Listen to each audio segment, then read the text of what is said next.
Bonsoir à tous.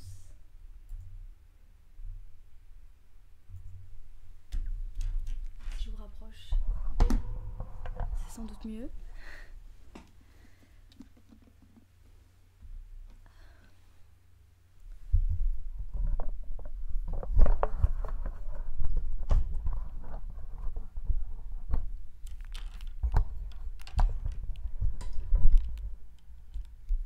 Voilà, là on est mieux.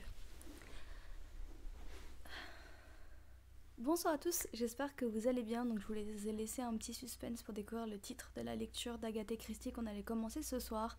Et on va débuter avec le meurtre de Roger Ackroyd.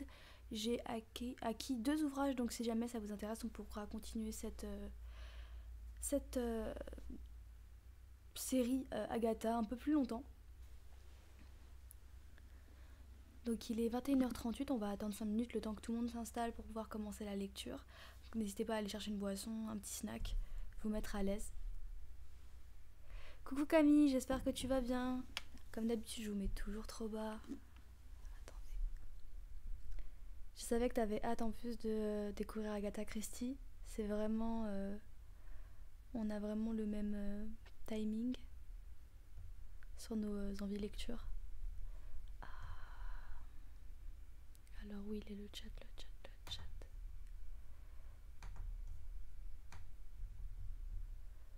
Voilà.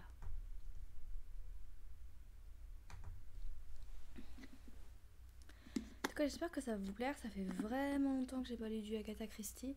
Je pense que vous commencez à le savoir, je suis pas une grande fan de polar, mais je me suis dit que ça serait une bonne occasion de me réinitier à ce style.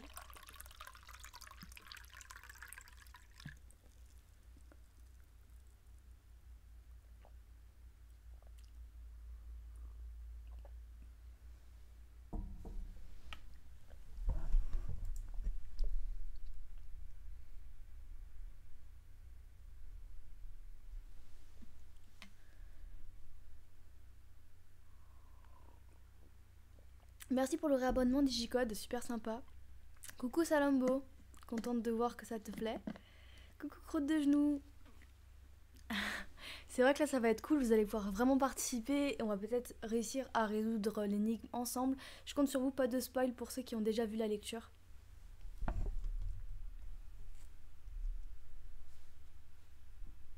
On va commencer dans pas longtemps, il est 40, on va commencer à peu près à 42-43 pour vous laisser le temps de vous installer. Ça fait longtemps que j'ai pas vu des petits emojis Ode à la joie. Qui a encore l'abonnement? Je vois que Croûte de Genoux a son icône.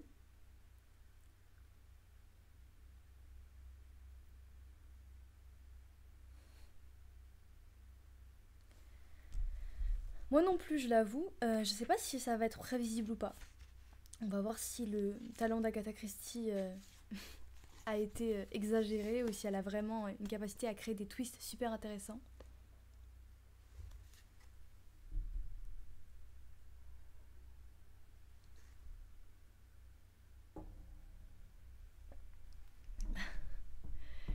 Coucou Gilgamesh Dono. Pas trop déçu de voir qu'on lit le meurtre de Roger Ackroyd? Merci Croûte de Genoux, ça me fait plaisir. Ça faisait longtemps que je les ai pas vus et j'ai vu que Le Monde de Théo, si je dis pas de bêtises, a utilisé les siens sur Discord. Je savais pas qu'on pouvait les mettre sur Discord. Et je me suis dit, ah, ça fait longtemps que... Planète Théo, pardon. Et je me suis dit que ça faisait longtemps que je les avais pas utilisés, enfin que je vous avais pas vu les utiliser. Merci beaucoup Camille de me faire un petit coucou avec les émoticônes. Coucou Saint-Piternaldos, comment tu vas? Ça fait super longtemps qu'on t'a pas vu sur un stream. Merci d'y assister, c'est trop gentil. On commence dans 2 minutes. Ça me fait plaisir de vous voir chaleureux à cet accueil au nouveau stream, je suis contente.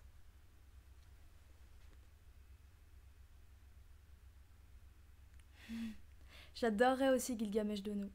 En plus, j'ai lu un livre récemment, mais je vais vous en parler bientôt sur YouTube. Je tourne la vidéo demain normalement, qui s'appelle Été anglais. Et ça m'a tellement projeté dans un univers anglais. J'avais trop envie de passer des petites vacances là-bas. J'aime beaucoup l'univers cottage dans la littérature. Je trouve ça très relaxant.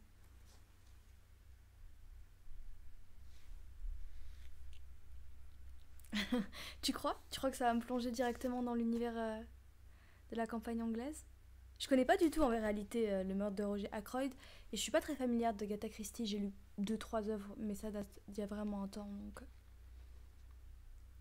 plus qu'une minute avant le début de la lecture et j'ai déjà plus d'eau. Ça commence bien.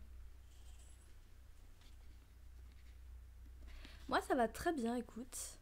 Petite journée aujourd'hui pour moi, mais d'autant plus d'attaque pour lire longtemps ce soir. Pour ceux qui ont des difficultés de sommeil, j'espère que ça vous accompagnera dans votre nuit. T'es pas la seule à qui ça manque, Camille. Hein. Franchement, c'est pas facile en ce moment de rester toujours dans sa banlieue ou enfin dans sa ville sans jamais bouger, ne serait-ce qu'en France.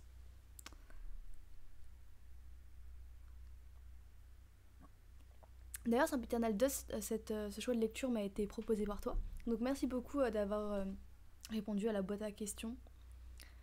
N'hésitez pas à me suivre sur Instagram, je fais souvent des boîtes à questions pour sélectionner les nouvelles lectures. Et je vous avoue que cette semaine, j'ai pas eu grand chose en termes de choix. La sélection de Saint-Péternal Dust était ma foi la plus intéressante. Heureusement que tu étais là en fait pour remonter un peu la boîte à questions. Merci beaucoup Salombo, c'est toujours agréable, très très gentil. Je pense que c'est le temps de commencer.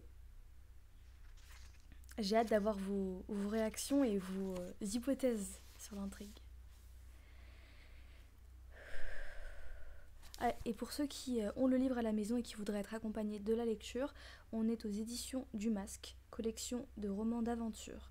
Et le titre, on en est au chapitre 1 bien évidemment pour le moment, qui s'intitule Petit déjeuner en famille.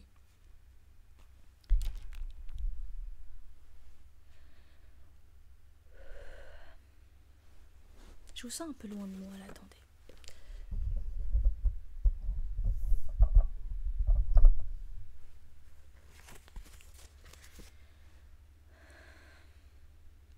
Chapitre 1. Petit déjeuner en famille. Madame Ferrare mourut dans la nuit du 16 au 17 septembre, un jeudi. On me fit appeler le vendredi matin à 8 heures précises. Il n'y avait plus rien à faire. La mort remontait à plusieurs heures. Il n'était guère plus de 9 heures quand je regagnai mon domicile. J'entrai par la porte principale et pris délibérément mon temps pour suspendre mes vêtements au porte-manteau du vestibule. Mon chapeau d'abord, puis le pardessus léger dont j'avais jugé prudent de me munir. Les matinées sont fraîches au début de l'automne. À dire vrai, j'étais assez préoccupée pour ne pas dire inquiet. Je n'irai pas jusqu'à prétendre qu'à cet instant je prévoyais déjà les événements que me réservaient les semaines suivantes. J'en étais même fort loin. Mais mon instinct me soufflait que ma tranquillité était gravement menacée.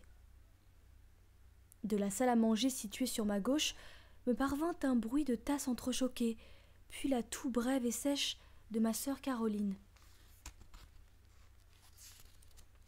« C'est toi, James » appela-t-elle. Question superflue. Qui d'autre cela pouvait-il être? Mais c'était bien à cause de Caroline que je m'attardais ainsi, et non sans raison. S'il faut en croire Kipling, la devise de la jante mangouste tiendrait en 4 mots. Va, cherche et trouve. Et selon moi, la mangouste conviendrait parfaitement comme emblème à ma sœur Caroline, si elle devait avoir des armoiries. Quant à la devise, le dernier mot suffirait. Caroline trouve sans bouger de chez elle ni faire le moindre effort. Comment s'y prend-elle? Je l'ignore, mais c'est un fait. Rien ne lui reste caché. J'incline à croire que domestiques et fournisseurs lui servent d'agents de renseignement. Et quand elle sort, ce n'est pas pour aller aux nouvelles, mais pour les diffuser, autre de ses talents, qu'elle exerce avec un brio confondant. C'est d'ailleurs ce dernier trait de caractère qui suscitait en moi l'hésitation dont j'ai parlé. Que je communique à Caroline le moindre détail sur le décès de Madame Ferrare, et en 1 heure et demie, tout au plus, la nouvelle aurait fait le tour du village. En tant que médecin, il va de soi que je suis tenue au secret professionnel. J'observe donc envers ma sœur une discrétion rigoureuse. En pure perte, il faut bien l'avouer, mais au moins n'ai-je rien à me reprocher. La lumière me fait un reflet, j'ai du mal à lire correctement. Je suis condamnée à loucher en stream. Il y a tout juste 1 an que le mari de Madame Ferrare est mort, et depuis, Sans la moindre preuve, Caroline soutient que sa femme l'a empoisonné. J'ai beau lui répéter inlassablement que M. Ferrare a succombé à une gastrite aiguë, aggravée par un penchant un peu trop prononcé pour la boisson, elle ignore superbement mon opinion. Il est vrai que les symptômes de la gastrite et de l'empoisonnement par l'arsenic sont assez proches. Mais Caroline fonde ses accusations sur de tout autres critères, et je l'ai maintes fois entendu déclarer « Cela va de soi, il n'y a qu'à la regarder, voyons. » Bien qu'ayant dépassé ce qu'il est convenu d'appeler la première jeunesse, Madame Ferrare était encore très séduisante, et ses toilettes d'une sobre élégance lui allaient à la perfection. Mais enfin, s'habiller à Paris n'est pas un crime en soi, et si toutes celles qui le font devaient être accusées d'avoir empoisonné leur mari... En proie à ces considérations, j'hésitais toujours quand la voix de ma sœur me rappela à l'ordre, non sans une certaine impatience. « Eh bien, James, le petit déjeuner est servi. Qu'est-ce que tu attends ?» Je m'empressais de répondre. « J'arrive, ma chère. J'accrochais mon pardessus. » Tu aurais eu le temps d'en accrocher une demi-douzaine. En quoi elle avait raison. J'entrai dans la salle à manger, déposai le petit baiser rituel sur la joue de ma sœur et m'assis devant mes œufs au bacon, un tantinet refroidi. « Bien matinal cet appel, » constata Caroline.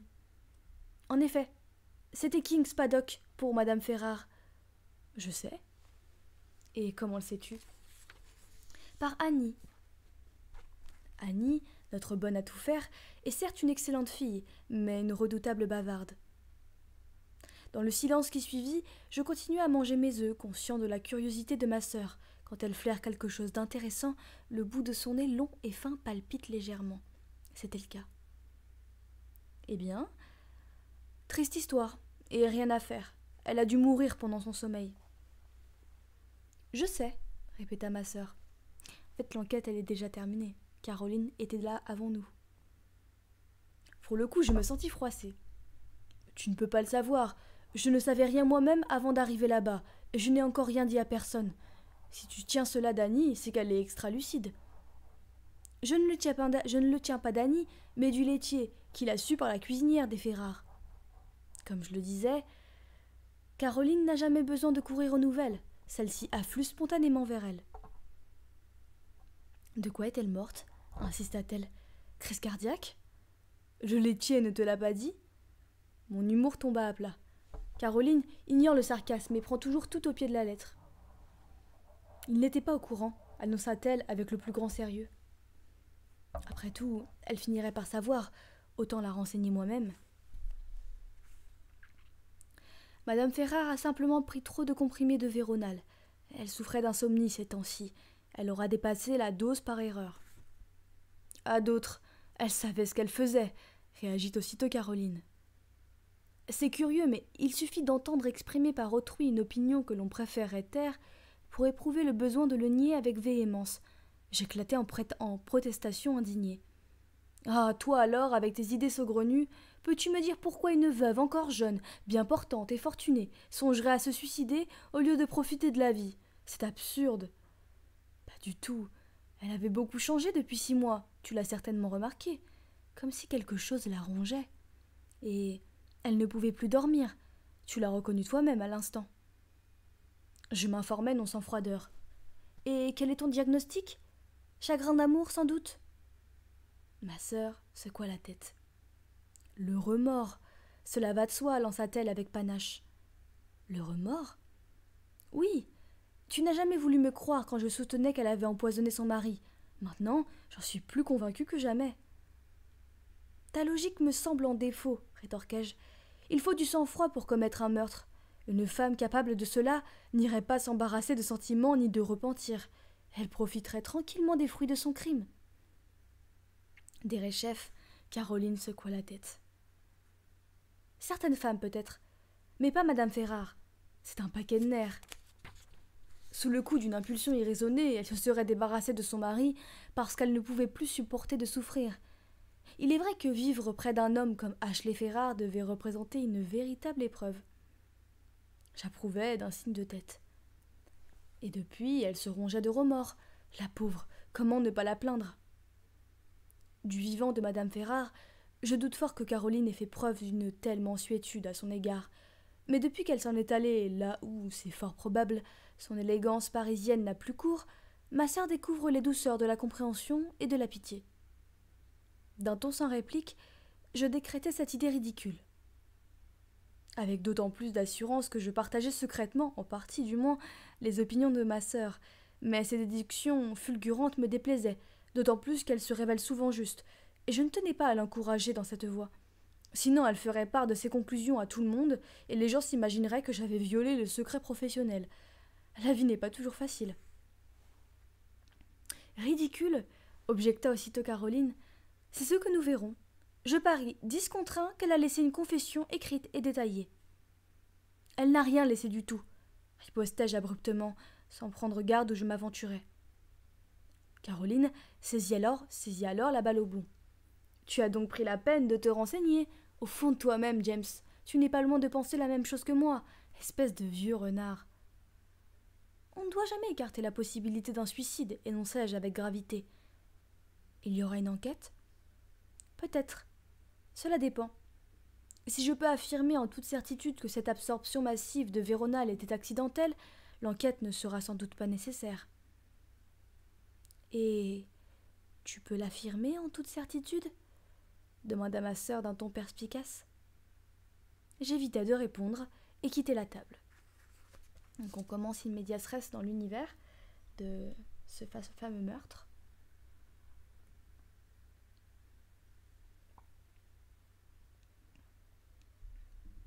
Est-ce que Caroline a déjà résolu l'enquête ?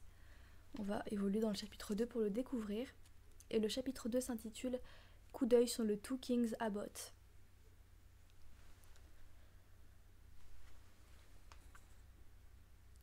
Avant de m'étendre davantage sur ma conversation avec Caroline, je crois opportun d'esquisser à grands traits ce que j'appellerais notre géographie locale.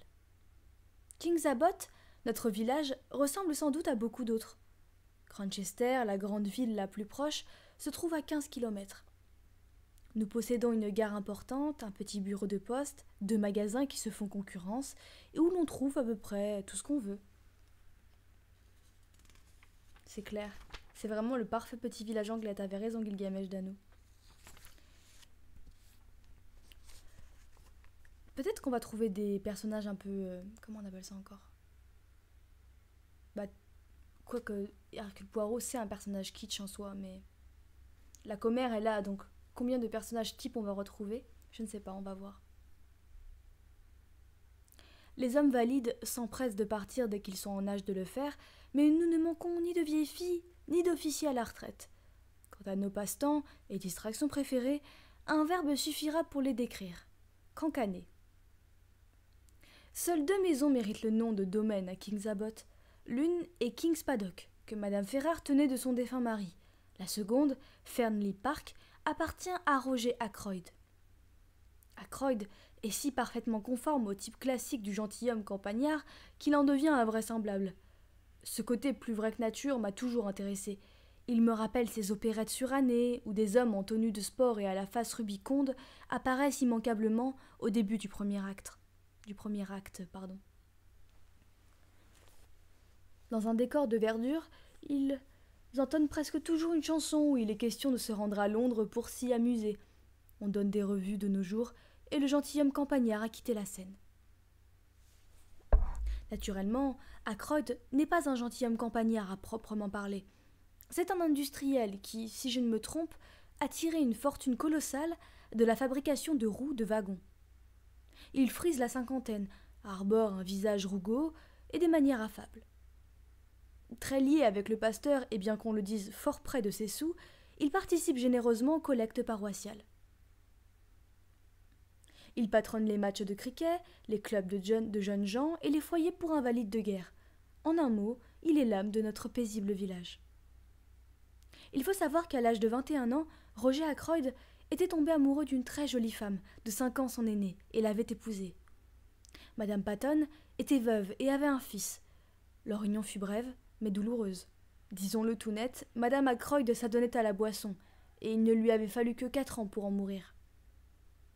Les années passèrent sans que Roger Ackroyd se montrât disposé à tenter une seconde aventure matrimoniale. L'enfant que lui laissait sa femme n'avait que 7 ans à la mort de sa mère. Il en a maintenant 25. Ackroyd l'a toujours considéré comme son propre fils et l'a élevé comme tel. Mais c'est un enfant terrible, et pour son beau-père une source continuelle d'inquiétude et de soucis. Malgré cela, tout le monde l'aime chez nous. Ralph est si beau garçon et si séduisant. Comme je l'ai déjà signalé, les potins vont bon train au village. Et très vite, chacun put s'apercevoir que Roger Ackroyd et Madame Ferrare semblaient s'entendre à merveille. Quand elle perdut son mari, leurs liens parurent se resserrer davantage encore.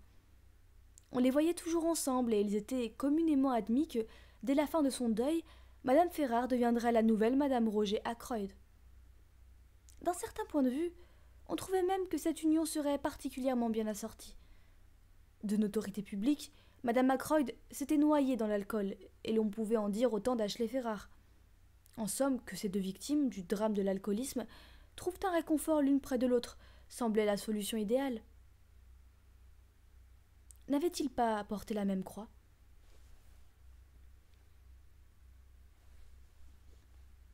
Les Ferrare ne s'étaient installés à King's Abbot qu'1 an plus tôt, mais il y avait beau temps que Roger Ackroyd servait de cible au commérage. Pendant l'enfance et l'adolescence de Ralph, d'innombrables... Ah, Ralph comme ton colloque sempiternal Dust. Pendant l'enfance et l'adolescence de Ralph, d'innombrables gouvernantes s'étaient succédé à Fernley Park, suscitant chacune à son tour la méfiance de Caroline et de son cercle de commère. Et je crois pouvoir affirmer que depuis 15 ans, au moins, tout King's Abbot s'attendait de pied de ferme à voir Ackroyd épouser une de ces dames. La dernière d'entre elles, redoutable créature répondant au nom de Mademoiselle Russell, règne depuis 5 ans sur la demeure, soit 2 fois plus longtemps déjà que toutes celles qui l'ont précédée, et l'on s'accorde sur le fait que sans l'arrivée de Madame Ferrare, Ackroyd aurait eu bien du mal à échapper à ses filets.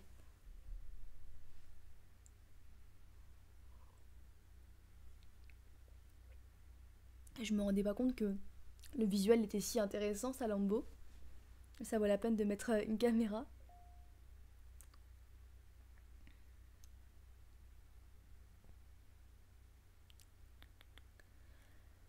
Qu'entend-elle au juste? Ah, excusez-moi, j'ai sauté un paragraphe. Une autre circonstance a joué en sa faveur. L'apparition inattendue d'une belle-sœur pourvue d'une fille qui débarquait du Canada. Madame Cécile Ackroyd, veuve du jeune frère de Roger Ackroyd, le mauvais sujet de la famille, s'était installée à Fernley Park, et selon Caroline, avait remis définitivement Mademoiselle Russell à sa place. Qu'entend-elle au juste par cette formule rébarbative et plutôt réfrigérante? Je l'ignore. Mais je sais que Mademoiselle Russell arbore une mince pincée et un sourire que je qualifierais d'acide. En outre, elle fait montre d'une sympathie débordante pour cette pauvre Madame Ackroyd, obligée de vivre à la charge de son beau-frère. Le pan de la charité est si amer, n'est-ce pas? Pour ma part, je serais bien malheureuse si je ne travaillais pas pour gagner ma vie. J'ignore ce que put penser Madame Cécile Ackroyd des liens qui se nouaient entre Madame Ferrare et son beau-frère. Mais une chose est sûre, il valait beaucoup mieux pour elle qu'il ne se remariât pas. Elle se montrait toujours charmante envers Madame Ferrare quand elles se rencontraient, et même particulièrement chaleureuse, mais Caroline prétend que cela ne prouve rien. Pour ceux qui n'auraient pas compris cette petite partie qui résume les nouveaux personnages, donc Madame Ferrare, c'est la personne qui vient de décéder, et qui était apparemment entichée de Monsieur Ackroyd. Et Monsieur Ackroyd, il vit avec sa belle-fille, Madame Ackroyd. Et ces deux personnes vivent aussi avec le fils de l'ex-épouse de Monsieur Ackroyd. Et avant l'arrivée de sa belle-sœur, une des bonnes à tout faire se considérait un peu comme la chef de la famille. Et après l'arrivée de cette belle-sœur, elle a remisé tout le monde à sa place, comme l'a si bien dit Agatha. Retournons dans cette fameuse maison. Voilà donc à quoi s'occupait King's Abbot toutes ces dernières années. Nous avons littéralement disséqué tout ce qui concernait Roger Ackroyd et assigné à Madame Ferrare sa place exacte dans le tableau. Et voici qu'une pièce de ce puzzle vient d'être dérangée. Nous, qui envisagions déjà de choisir des cadeaux de noces, nous voilà projetés en pleine tragédie. C'est en pensant à tout cela, et à quelques autres choses encore, que je partis pour ma tournée de visite. La routine habituelle, aucun cas intéressant en vue. Et cela valait sans doute mieux, car mes réflexions me ramenaient sans cesse à la mort mystérieuse de madame Ferrare. Avait-elle mis fin à ses jours? En ce cas, elle avait certainement laissé une lettre pour expliquer ses intentions. À ma connaissance, les femmes résolues à se suicider révèlent volontiers les raisons de leur geste fatal. Elles ont un sens inné du spectacle. Quand l'avais-je vue pour la dernière fois? Il devait y avoir une semaine au moins. Elle s'était comportée tout à fait normalement, étant donné les circonstances. Tout à coup, la mémoire me revint. Je l'avais aperçue pas plus tard que la veille, sans lui parler toutefois. Elle se promenait avec Ralph, ce qui m'avait surpris. J'ignorais la présence de ce dernier à King's Abbot. À vrai dire, je le croyais définitivement brouillé avec son beau-père. On ne l'avait pas revu depuis près de 6 mois. Madame Ferrare et lui avaient fait bras dessous, une de ces longues promenades propices aux confidences, et elle semblait parler avec conviction. C'est en évoquant cette scène, je crois, que je puis affirmer sans me tromper que j'éprouvais pour la première fois le pressentiment dont j'ai parlé. Rien de bien précis encore, mais une sorte de prémonition de ce que nous réservait l'avenir. Ce doux tête-à-tête entre madame Ferrare et Ralph Paton, surpris la veille, me laissait une impression désagréable. J'y pensais toujours lorsque je me retrouvais face à Roger Ackroyd. « Shepard !» Recommençons. « Shepard !» s'exclama-t-il. « Moi qui espérais justement vous rencontrer. C'est terrible, n'est-ce pas? Alors vous savez déjà. » Il acquiesça, et je pus voir à quel point il accusait le coup. Ses bonnes joues rouges semblaient creusées, sa mine joviale et son teint fleuri n'étaient plus qu'un souvenir. Il déclara d'un ton posé. « Et vous ne connaissez pas encore le pire. Écoutez, Shepard, il faut que je vous parle. Vous serait-il possible de me raccompagner? Maintenant, difficilement. Il me reste 3 malades à voir, et je dois être chez moi à midi pour ma consultation. Alors, cet après-midi? Non, venez plutôt dîner, ce sera mieux. 19h30, si cela vous convient. Entendu, je dois pouvoir m'arranger. Mais de quoi s'agit-il? Un problème avec Ralph? La question m'avait échappé, mais elle tombait sous le sens. Ralph lui avait toujours causé tellement de soucis. Ackroyd ne parut pas comprendre. Il me dévisagea d'un œil éteint, et je commençai à me rendre compte qu'il se passait quelque chose de grave, de vraiment grave. Jamais je ne l'avais vu aussi désemparé. « Ralph !» répéta-t-il d'un ton absent. « Oh non, il ne s'agit pas de lui, il est à Londres. Ciel, voici la vieille mademoiselle Gannett. Je ne tiens pas à lui parler de cette horrible histoire. À ce soir, Shepard, 19h30. » J'approuvai d'un signe de tête, et il s'empressa de me quitter, me laissant tout pensif. Ralph à Londres? En tout cas, il était venu à King's Abbot la veille dans l'après-midi. Il avait dû rentrer dans la soirée, ou ce matin à la première heure.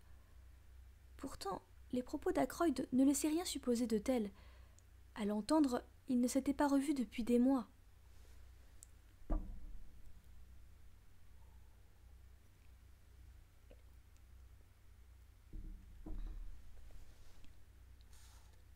Je n'eus pas le temps de creuser la question plus avant.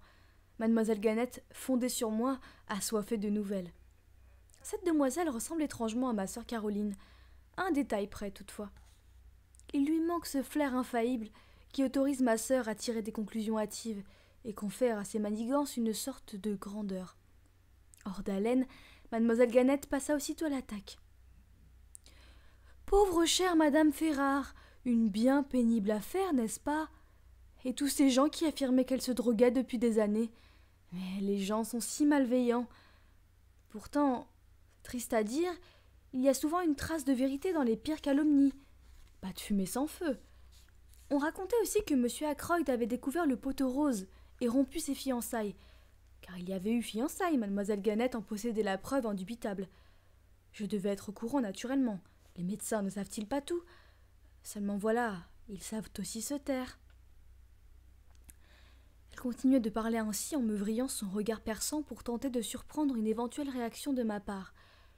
Dieu merci, vivre si longtemps auprès de Caroline m'a appris à rester insensible aux approches et à ne pas me compromettre. En l'occurrence, je félicitai chaudement mademoiselle Ganette de ne pas se joindre au clan des mauvaises langues.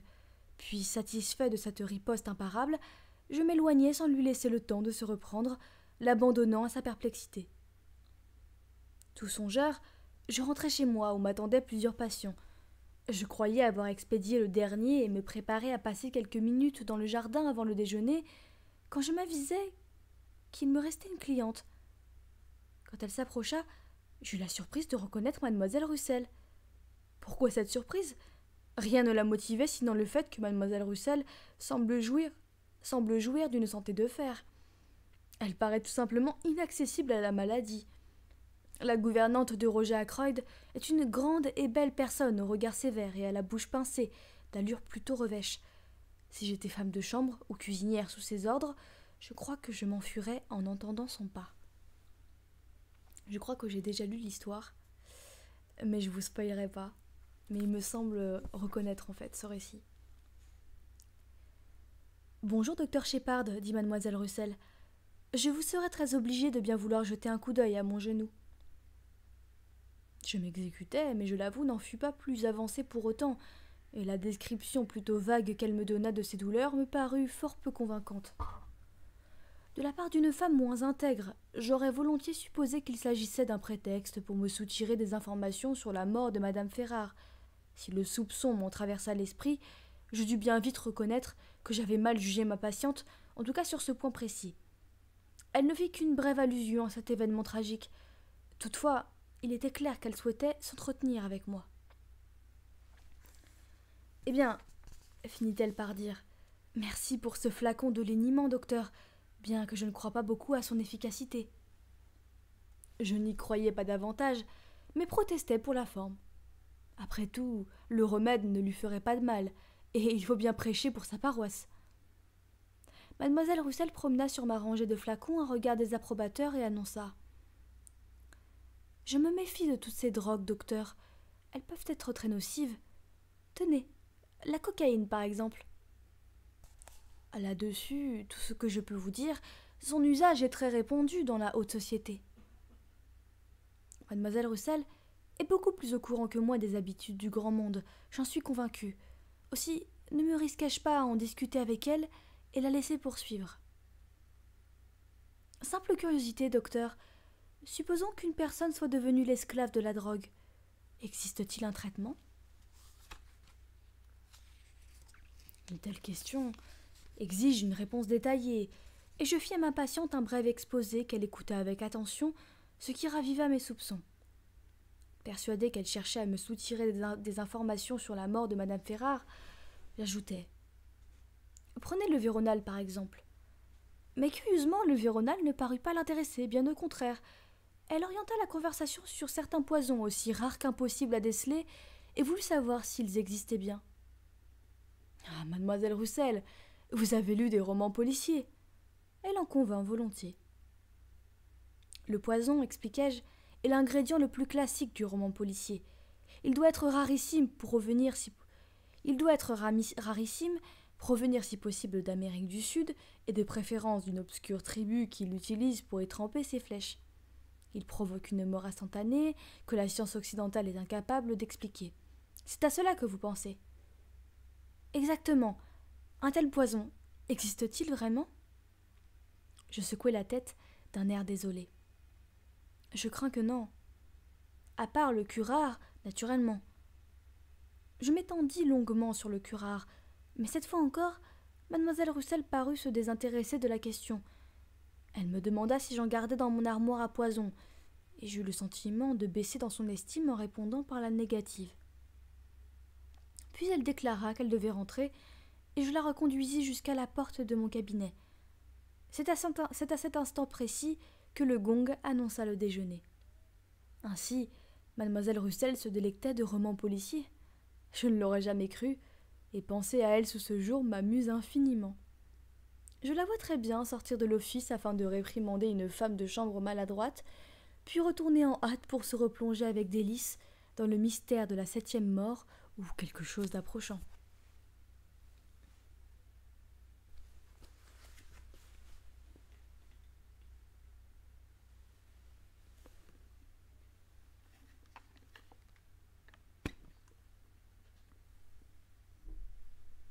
Toujours happé par le récit.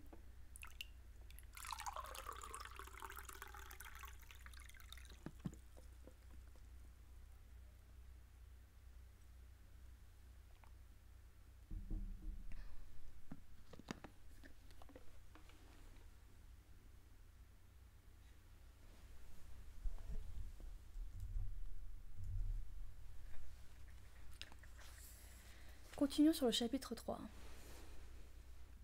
L'amateur de courges. Les noms de chapitres ne nous en disent pas grand-chose. Hein. Tellement croûte de genoux. On dirait un remake de Madame Bovary mangeant le poison qui accusera sa perte.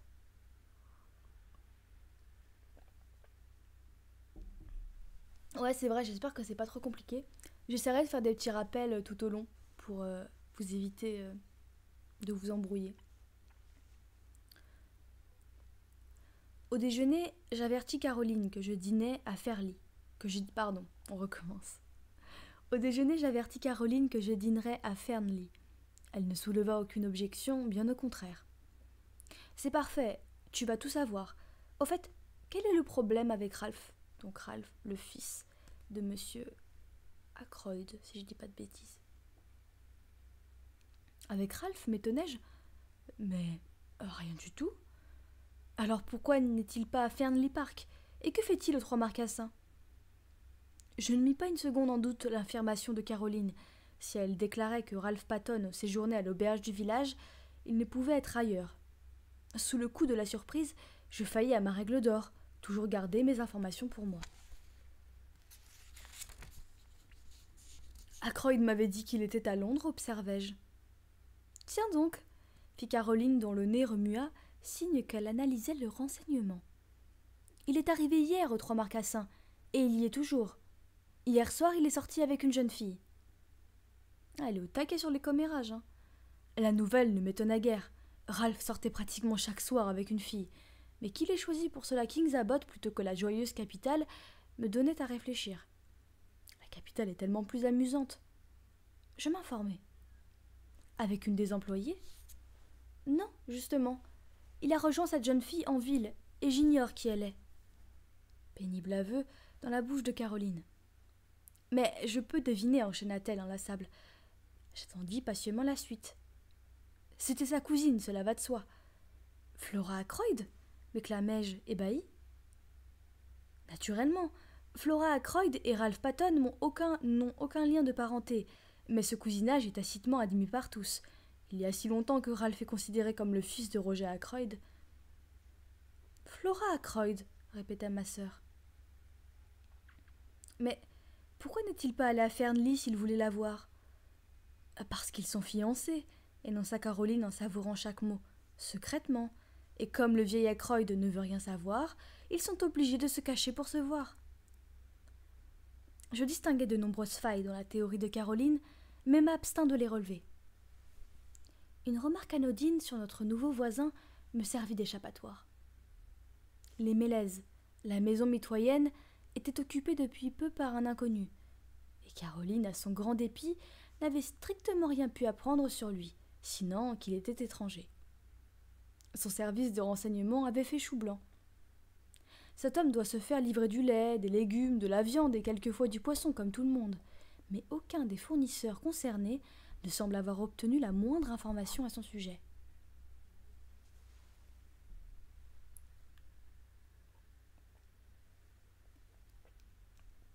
Ce serait un certain monsieur Porot, nom qui recèle un je ne sais quoi d'invraisemblable. La seule chose dont nous soyons sûrs, c'est qu'il s'adonne à la culture des courges. Mais ce n'est pas ce genre de détail qui intéresse Caroline. Elle veut savoir d'où il vient, ce qu'il fait dans la vie, s'il est marié, comment et où était sa femme, s'il a des enfants, le nom de jeune fille de sa femme, de sa mère, etc. À mon avis, l'inventeur du questionnaire pour l'établissement des passeports devait avoir un caractère assez proche de celui de ma sœur. Ma chère Caroline, déclarai-je, je n'ai aucun doute sur la profession qu'exerçait notre voisin. C'est un coiffeur à la retraite. Il n'y a qu'à voir sa moustache. Caroline réfuta mon opinion. Elle soutint que si l'homme avait été coiffeur, il n'aurait pas les cheveux raides mais ondulés, comme tous ses pareils. Je nommai plusieurs coiffeurs de ma connaissance qui avaient les cheveux raides, mais elle refusa de se laisser convaincre. Je n'arrive pas à le situer, dit-elle d'un ton ulcéré. L'autre jour, je lui ai emprunté quelques outils de jardinage. Il s'est montré parfaitement courtois, mais je n'en ai rien tiré. J'ai fini par lui demander tout net s'il était français. Il a répondu que non, et je ne sais pas pourquoi, je n'ai plus osé le questionner. Ce qu'il y a de sûr, c'est qu'il s'exprime dans un anglais invraisemblable et que son accent est à couper au couteau. Notre mystérieux voisin commence à m'intéresser sérieusement. Un homme capable de river son clou à Caroline et de la renvoyer bredouille, comme la reine de Saba, ne doit pas, quel que soit son accent et ses faiblesses linguistiques, être n'importe qui. Je crois qu'il possède un de ces nouveaux aspirateurs, annonça-t-elle. Je compris qu'elle méditait déjà de l'emprunter, bon prétexte pour s'informer davantage. Je vis son œil s'allumer à cette perspective et en profitai pour m'esquiver dans le jardin. J'ai un certain goût pour le jardinage, et je m'appliquais à arracher des pissenlits quand un cri d'avertissement retentit tout près de moi. Un objet pesant me frôla les oreilles et s'écrasa à mes pieds dans un gargouillis répugnant. Une courge! Je levai la tête furibond. Un visage se montra par-dessus le mur sur ma gauche. Un crâne ovoïde, partiellement planté de cheveux, d'un noir suspect, une invraisemblable moustache et une paire d'yeux scrutateurs, c'était notre mystérieux voisin, M. Porot. Il se confondit en excuses. « 1000 regrets, monsieur. Je suis absolument impardonnable. Cela fait quelques mois que je m'adonne à la culture des cucurbitacées, et voilà que ce matin, je les prends en aversion et je les envoie promener en pensée et en action. J'ai donc empoigné la plus grosse et les jeté par-dessus le mur. Je suis affreusement confus, monsieur. J'implore votre pardon à genoux. » Ma colère ne résista pas à ce déluge d'excuses. Après tout, ce malheureux légume ne m'avait pas touché. L'essentiel était que notre nouveau voisin ne prit pas goût au lancement de cucurbitacées par-dessus les murs. J'espérais sincèrement que ce ne serait pas le cas. C'était là un procédé qui ne pouvait faciliter nos rapports de voisinage. L'étrange petit homme parut déchiffrer mes pensées. « Rassurez-vous, s'exclama-t-il, je n'ai pas pour habitude d'agir ainsi. Mais trouvez-vous croyable, monsieur, qu'un homme se donne tant de mal pour atteindre un certain objectif, à savoir le moment où il pourra occuper ses loisirs à sa guise, qu'il suce sang et eau pour y parvenir, et que, une fois ce but atteint, il regrette le bon vieux temps et les activités qu'il se croyait si heureux d'abandonner ?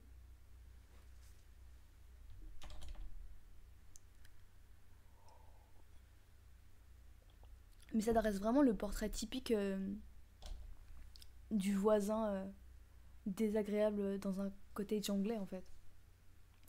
C'est clair qu'une vieille comme ça, tu peux pas respirer, elle sait déjà à quel moment t'as cligné de l'œil droit et de l'œil gauche.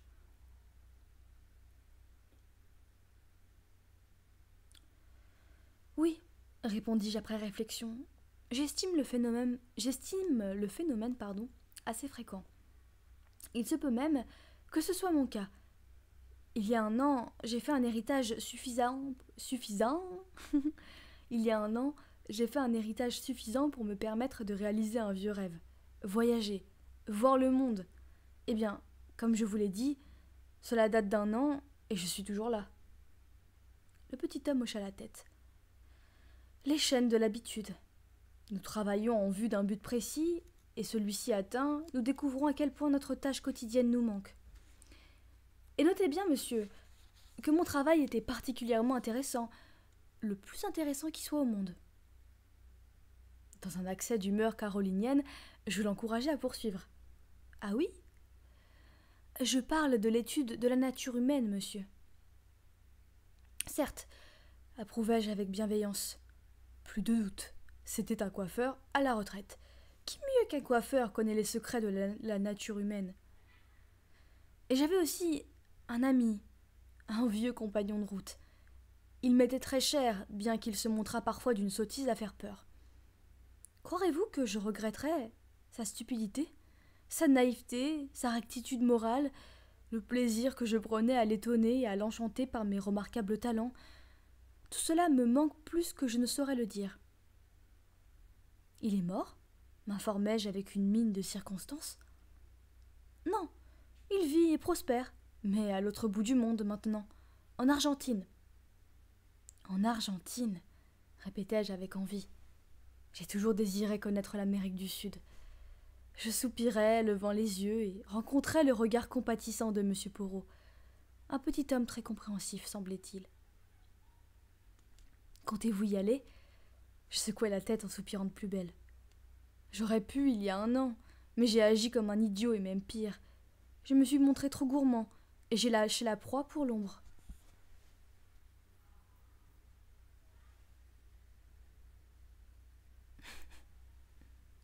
Franchement, j'en ai vu plein des comme ça pendant le premier confinement, croûte de genoux.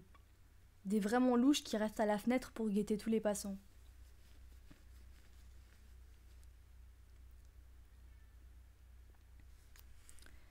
Donc, le fameux narrateur a gaspillé son argent en essayant de le parier, imaginons. Ce à quoi répond M. Porot. Je comprends, dit M. Porot. Vous avez spéculé. J'approuvais, l'air maussade, mais malgré moi, j'étais secrètement amusé. C'était plus fort que moi. Ce ridicule petit homme arborait une mine si solennelle. Sa question me prit totalement au dépourvu. Pas sur les pétroles du Porc-Épic. J'ouvris des yeux effarés. À vrai dire, j'y avais songé. Mais j'ai finalement opté pour une mine d'or dans l'ouest de l'Australie. Mon voisin m'observait d'un air bizarre, dont le sens m'échappait totalement. C'est le destin, déclara-t-il enfin. Comment cela, le destin? Demandai-je avec humeur. Il était écrit que je deviendrais le voisin d'un homme qui s'intéresse de près au pétrole du Porc-Épic et aux mines d'or d'Australie occidentale. Vous n'auriez pas un faible pour les cheveux Auburn, par hasard? Je le regardai bouche bée, et il éclata de rire.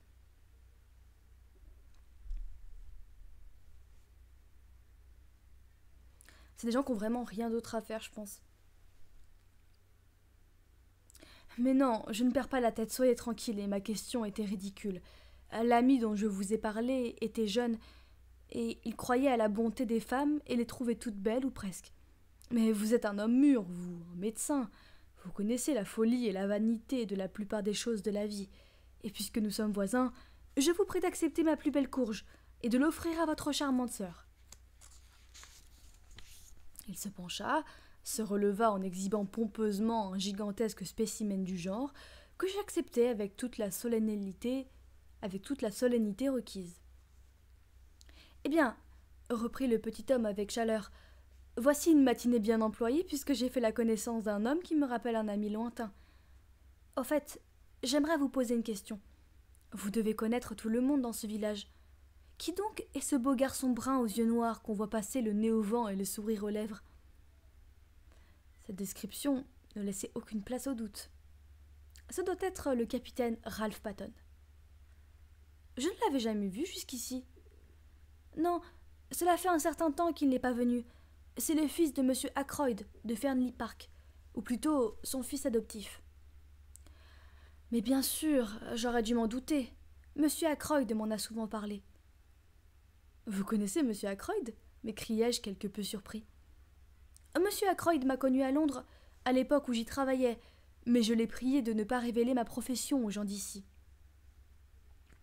Je vois, commentai-je, plutôt amusé par ce qui me parut une prétention sans borne. Mais le petit homme enchaîna, plein d'importance. Mieux vaut garder l'incognito, je n'aspire pas à la notoriété. Je n'ai même pas pris la peine de corriger la façon dont les gens écorchent mon nom par ici. Vraiment? Hasardai-je, ne sachant trop que dire. M. Porot reprit d'une voix songeuse. Le capitaine Ralph Patton. Ainsi, il est fiancé à la nièce d'Ackroyd, la charmante mademoiselle Flora. Qui vous en a parlé demandai-je ébahi. Monsieur Ackroyd, il y a une semaine environ. Il est enchanté. Lui qui désirait depuis si longtemps que cela finisse ainsi. En tout cas, c'est ce que j'ai cru comprendre. Je pense même qu'il a exercé une certaine pression sur le jeune homme, ce qui n'est jamais très sage. Un homme devrait se marier par inclination, et non pour plaire à un beau-père dont il espère hériter un jour. Je ne savais plus que penser. Je voyais mal Ackroyd prendre un coiffeur pour confident et discuter avec lui du mariage de sa nièce et de son beau-fils. Certes, Ackroyd fait montre d'un aimable paternalisme, envers les classes inférieures, mais il n'en possède pas moins le sens aigu de sa dignité personnelle. Je commençais à me demander si ce Poirot était réellement coiffeur. Et pour dissimuler ma gêne, je saisis le premier prétexte qui me vint à l'esprit. Qu'est-ce qui a bien pu attirer votre attention sur Ralph Patton? Sa bonne mine? Non, pas seulement cela, bien qu'il soit particulièrement beau pour un Anglais. Un véritable Apollon, comme on dit dans les romans féminins. Non, il y a chez ce jeune homme quelque chose qui m'échappe. Bonsoir Dimal. Je dois imaginer que la lecture de Théo est terminée? Ou bien t'as un peu de temps ce soir? Il prononça ces derniers mots d'un ton rêveur qui me laissa une impression indéfinissable. Un peu comme s'il jugeait Ralph à la lumière d'un savoir personnel que je ne pouvais partager. Et ce fut sur cette impression que je restai, car à cet instant, Caroline m'appela à la maison. Je rentrai, pour trouver ma sœur le chapeau sur la tête. De toute évidence, elle arrivait du village. Elle attaqua sans préambule. « J'ai rencontré M. Ackroyd. »« Ah bon ?» Naturellement, je l'ai arrêté au passage, mais il semblait vraiment très pressé. Il ne pensait qu'à s'éloigner. Sur ce point, elle avait sûrement raison. Elle avait dû lui faire le même effet que mademoiselle Gannett m'avait fait un peu plus tôt, mais en pire. Donc mademoiselle Gannett, l'autre voisine un peu curieuse. Mais on se débarrasse moins aisément de Caroline. Je l'ai aussitôt questionné au sujet de Ralph, et il est tombé des nues. Il ignorait totalement qu'il était en ville, et m'a même dit que je devais me tromper. Me tromper, moi. Ridicule, il devrait mieux te connaître. Et là-dessus, il m'a annoncé que Flora et Ralph étaient fiancés. Je le savais, m'écriai-je, assez fière de moi. Et qui te l'a dit? Notre nouveau voisin? Caroline connut un instant d'indécision. Pendant 1 ou 2 secondes, elle hésita comme la boule de la roulette vacillant entre 2 numéros, puis repoussa la pas. J'ai dit à M. Ackroyd que Ralph était descendu aux 3 Marcassins. Caroline, il ne t'est jamais venu à l'esprit que tu pouvais faire beaucoup de mal en parlant à tort et à travers? Que me chantes-tu là? Les gens ont le droit de savoir, et je considère de mon devoir de les avertir. M. Ackroyd m'en a été extrêmement reconnaissant. Et ensuite, commençai-je, voyant venir d'autres révélations, à mon avis, il est allé tout droit aux 3 Marcassins, et s'il l'a fait, il n'y a pas trouvé Ralph. Ah non? Non, parce qu'en revenant par les bois, En revenant par les bois, toi. Caroline eut le bon goût de rougir. Il faisait si beau, s'exclama-t-elle. J'ai eu envie de faire un petit tour. La forêt est superbe à cette époque-ci, avec toutes ses teintes automnales. Caroline n'éprouve pas le moindre intérêt pour la forêt, quelle que soit la saison. Pour elle, ce n'est qu'un endroit où on se mouille les pieds et on court le risque de recevoir toutes sortes de choses déplaisantes sur la tête. Non, c'était bel et bien l'instinct de la mangouste qui l'avait conduite jusqu'à notre forêt communale. Dans les environs, c'est la seule cachette possible pour 2 jeunes gens qui souhaitent se parler sans être vus par tout le village. Et elle jouxte sur le parc de Fernley. Eh bien, continue. Donc, je rentrais par le bois quand j'ai entendu des voix. Ici, Caroline fit une pause. Ici, Dame Lajoie fit une pause.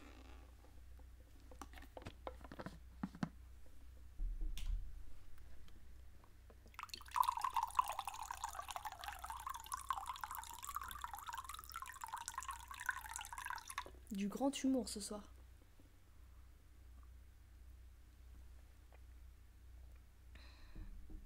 Le Jamel Comedy Club. En direct. sur toutes les plateformes. Bon, j'arrête d'étirer ma blague qui était déjà de mauvais goût.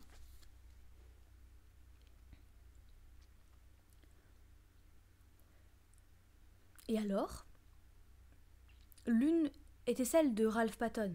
Je l'ai reconnue tout de suite. L'autre était celle d'une jeune fille. Je n'avais pas l'intention d'écouter, bien sûr. Bien sûr que non, ironisai-je ouvertement.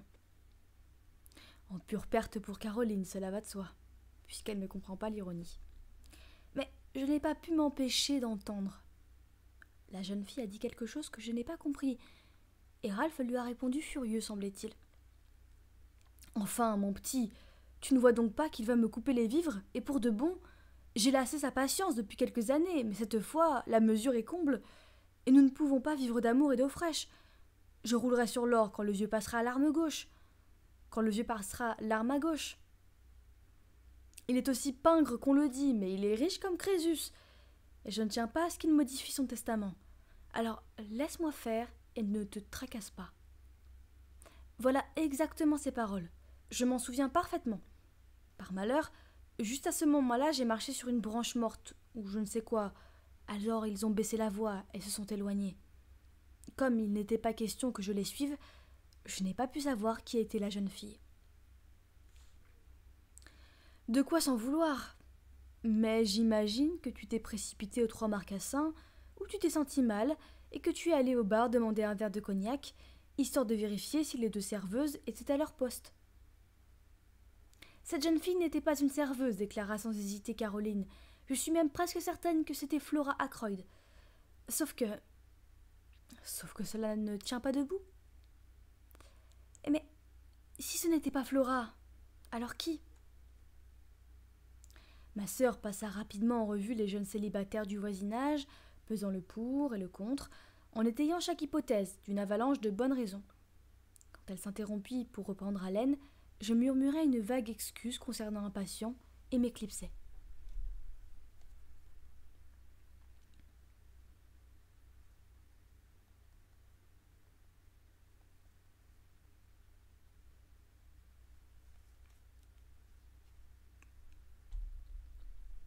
Ralph avait déjà dû regagner les 3 Marcassins, et je comptais m'y rendre moi-même.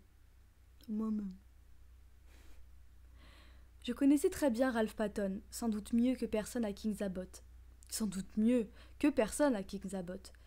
Car j'avais bien connu sa mère, et cela m'aidait à comprendre certains aspects de son caractère qui déroutaient bon nombre de gens. Ralph était dans une certaine mesure une victime de l'hérédité. Sa mère ne lui avait pas transmis son fatal penchant pour la boisson, mais on décelait en lui une certaine faiblesse de caractère. Et comme l'avait souligné mon nouvel ami le matin même, il était singulièrement beau. Un beau 1,80 m, de proportions parfaites, la souple aisance d'un athlète et aussi brun que sa mère. Avec cela, un visage avenant, hâlé par le soleil et toujours prêt au sourire. Ralph Patton possédait le charme inné des êtres créés pour séduire. Très dépensier, il ne se refusait rien, ne respectait rien, mais n'en était pas moins aimable et ses amis ne juraient que par lui. Serais-je en mesure de l'aider? J'osais le croire.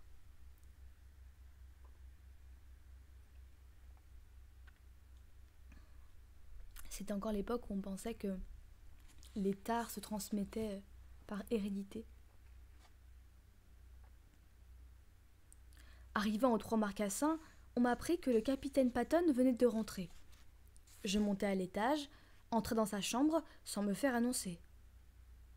Après ce que j'avais vu et entendu, je craignis un instant d'être mal reçu, mais je m'inquiétais à tort. « Tiens, Shepard, ravi de vous voir !» Il s'avança vers moi, la main tendue, le visage ouvert et souriant. La seule personne de ce maudit patelin que je sois heureux de rencontrer. Je haussai les sourcils. Qu'avez-vous donc contre les gens du pays? Ralph eut un rire contraint. C'est une longue histoire, docteur. Les choses ont mal tourné pour moi. Mais d'abord, si nous prenions un verre? Volontiers, merci. Il alla sonner, revint vers moi et se jeta dans un fauteuil.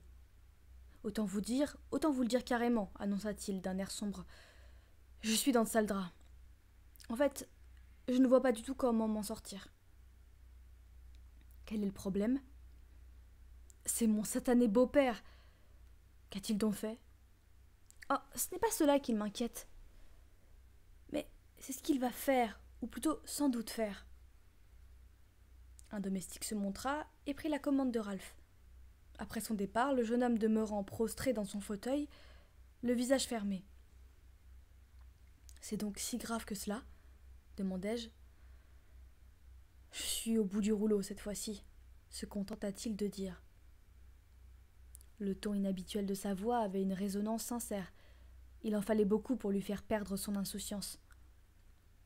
En fait, reprit-il, je ne sais plus où j'en suis, et que je sois pendu si je m'en sors.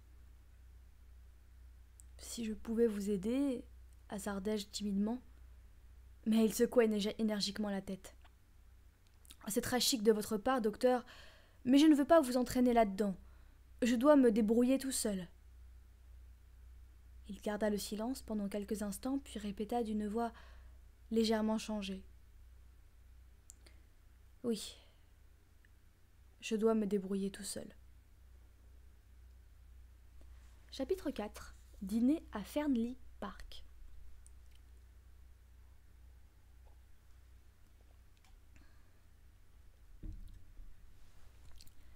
Il n'était pas tout à fait 19h30 quand je sonnai à la porte de Fernley Park.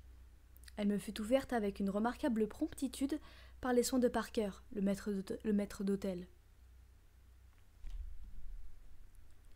La soirée était si belle que j'avais préféré venir à pied.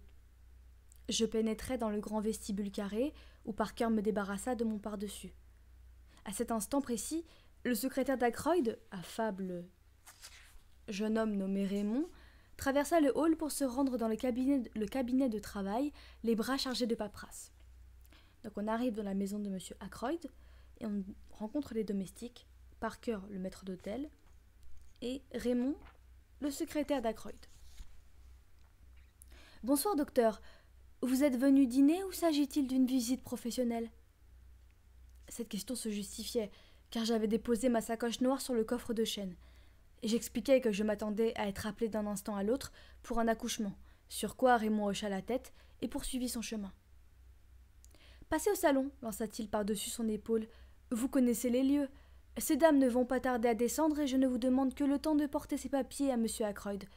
Je lui dirai que vous êtes arrivé. » Parker s'était retiré à l'arrivée de Raymond, et je me retrouvai seul dans le vestibule. Je rajustai ma cravate, jetai un coup d'œil dans le grand miroir accroché au mur, et me dirigeai vers la porte qui me faisait face, celle du salon. À l'instant précis où je tournai la poignée, un son me parvint de l'intérieur. On aurait dit le bruit d'une fenêtre à guillotine qui retombe. Je l'enregistrai de façon quasi machinale, mais sans y attacher d'importance sur le moment. J'ouvris la porte, entrai, et faillis me heurter à mademoiselle Russell qui sortait. Nous échangeâmes des excuses pour la première fois, et je me surpris à admirer la gouvernante.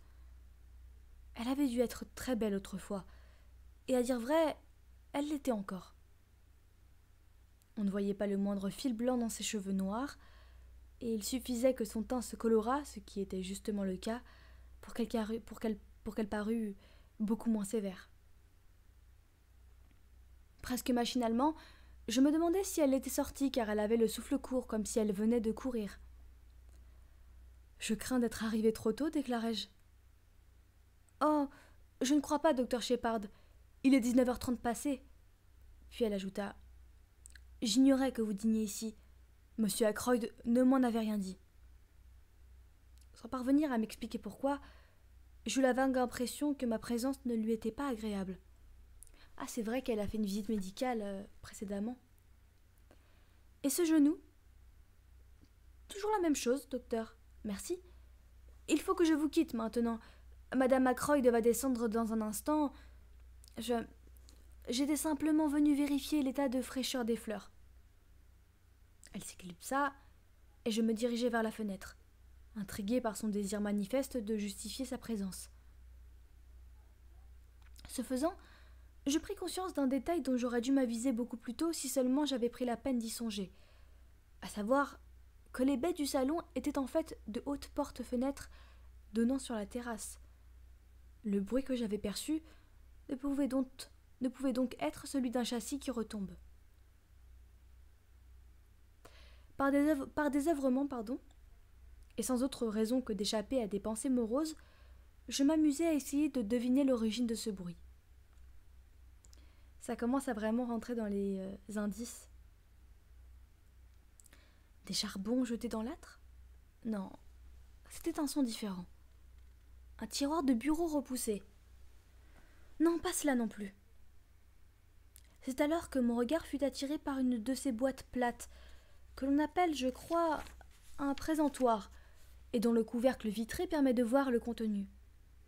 Je me penchai pour l'examiner et découvris 2 ou 3 objets d'argenterie ancienne, un soulier de bébé du roi Charles Ier, quelques figurines de jade chinoise et une quantité d'ustensiles et de bibelots africains. Afin d'étudier de plus près l'une des figurines de jade, je soulevai le couvercle, il me glissa entre les doigts et retomba. Instantanément, j'identifiai le bruit que j'avais entendu, celui de ce même châssis refermé avec précaution.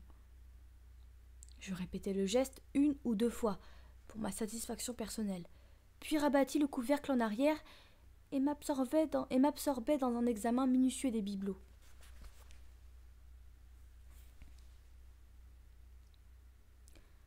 J'étais toujours penchée sur la vitrine ouverte lorsque Flora entra. Donc Flora Ackroyd, la cousine par alliance de Ralph. Nombreux sont ceux qui n'aiment pas Flora, mais nul ne peut s'empêcher de l'admirer. Elle était si charmante. La première chose qu'on remarque en elle, c'est sa blondeur scandinave.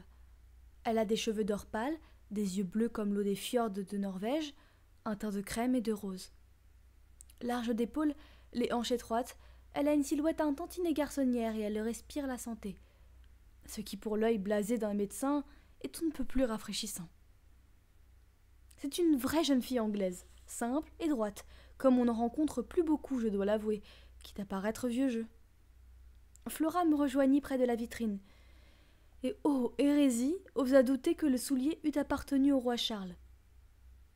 D'ailleurs, ajouta la demoiselle, tous ces embarras parce qu'un tel a porté ou utilisé tel ou tel objet me semblent grotesques. Tenez, la plume avec laquelle George Eliot a écrit « Le moulin sur la Flosse ». Ce n'est jamais qu'une plume, non ? Si vous appréciez vraiment George Eliot, ne vaut-il pas mieux acheter son livre dans une autre édition et la lire ? Mais vous, mademoiselle Flora, vous ne lisez pas cette littérature surannée, j'imagine. Vous vous trompez, docteur Shepard. J'adore le moulin sur la Flosse. Je ne suis pas fâchée de l'apprendre. Les lectures et les goûts qu'affichent les jeunes filles modernes me donnent des sueurs froides. Vous ne m'avez pas encore félicité, docteur. Vous ne savez donc pas la nouvelle ?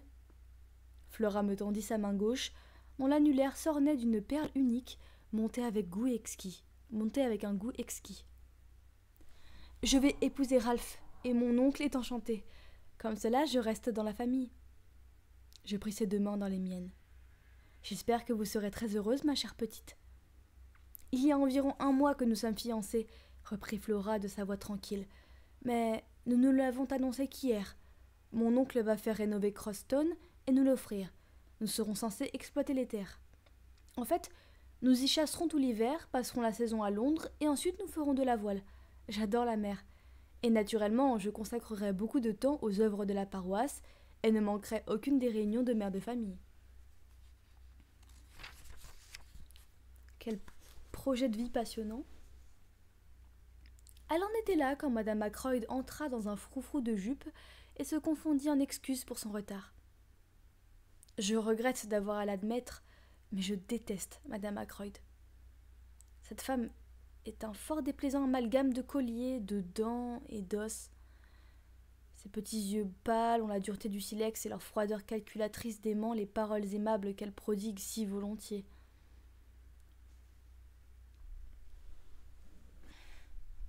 Et malheureusement, c'est le narrateur du récit. Donc tu vas devoir te les taper. Juste quand tu dis ça, il y a la description de Madame Ackroyd en plus. Abandonnant Flora près de la fenêtre, je traversai le salon pour m'approcher d'elle. Elle me tendit une poignée d'os, de bagues, et se répandit en discours volubiles. Après, c'est très représentatif des conventions de l'Angleterre de cette époque, avec l'idée qu'on est poli, courtois entre tous, mais profondément hypocrite, ou, comment dirais-je, à macréler comme les voisines. Étais-je au courant des fiançailles de Flora, si satisfaisantes sous tout rapport? Ces chers enfants, entre eux, cela avait été le coup de foudre. Et quel beau couple ils formaient, lui si brun, elle si blonde. Je ne saurais vous dire, mon cher docteur, quel soulagement ce peut être pour le cœur d'une mère. Un soupir s'échappa de son cœur de mère, tandis qu'elle m'observait d'un regard aigu. Je me demandais justement, vous êtes un vieil ami de ce cher Roger, et nous savons combien il a confiance en vous.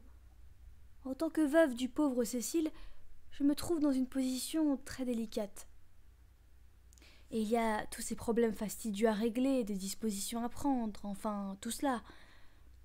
Je suis convaincue que Roger compte faire le nécessaire pour notre chère Flora, mais, comme vous le savez, il est très particulier pour ce qui touche à l'argent.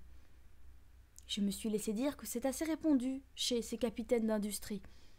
Et, voyez-vous, je me demandais si vous ne pouviez pas tâter le terrain.